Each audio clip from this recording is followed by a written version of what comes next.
wanted foreigners gone, and they got exactly what they asked for. But here is what nobody in the March and March movement saw coming. The moment foreigners started leaving South Africa, the shops closed, the markets went quiet. The informal economy that millions of ordinary South Africans depended on every single day began bleeding out. Spaza shops that fed entire townships padlocked overnight. Supply chains that kept prices affordable for the poorest communities severed. And now the very communities that cheered the loudest are standing in those empty streets asking a question nobody inside this movement prepared an answer for. Where did everybody go? This is the story of two people who lit a match and never stopped to think about what would burn.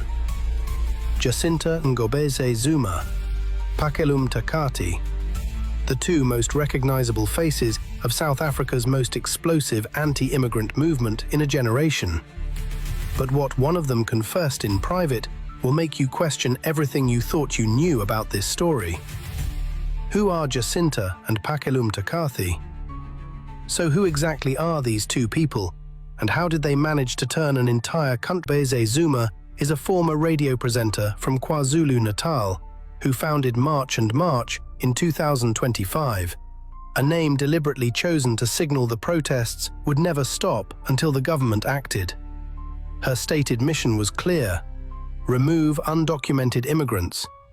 She said mothers were calling her crying, children locked out of schools, hospitals overwhelmed, the township economy being stolen. She did not expect what came next. Pakelum Takati, real name Nkosikona Ndabandaba, is an actor turned activist who became the movement's most inflammatory public voice. Together with radio personality Ngizwe Mchunu, these three became the face of an anti-immigrant machine that analysts tracked across nearly 4 million posts on X between January and May 2026 alone. City by city, the marches grew bolder and louder, and the government, instead of pushing back, invited them into the union buildings for a high-level meeting. That single decision handed them something far more powerful than a megaphone.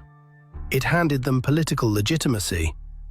But before we dive deep, please take a moment to subscribe and hit the like button to help this video reach more people. What they demanded. Then came the deadline that shook the entire continent. June 30th, 2026. That was the date spreading across social media and WhatsApp. The day all foreign nationals were supposed to be gone or face the consequences. Mobs armed with sticks, whips and shields marched through townships. Foreign shops were looted.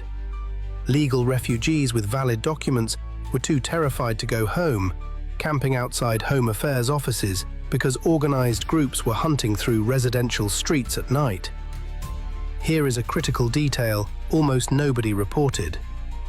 When the June 30th deadline drew global condemnation, Jacinta publicly distanced March and March from it, saying she would need to speak to Ngizwe Mchunu and Pakelum Takati because they issued the deadline, not her organization.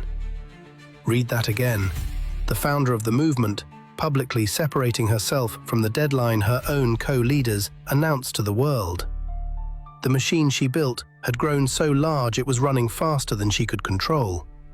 And that is precisely when the consequences nobody had calculated began arriving. Stay with me, because what happened next did not just hurt foreigners. It started destroying South Africa from the inside out. The consequences nobody predicted. The foreigners left, and South Africa felt it almost immediately. Over 3,000 Malawians, including hundreds of children, ended up sleeping in an open field in Durban. Nigeria repatriated over 260 nationals.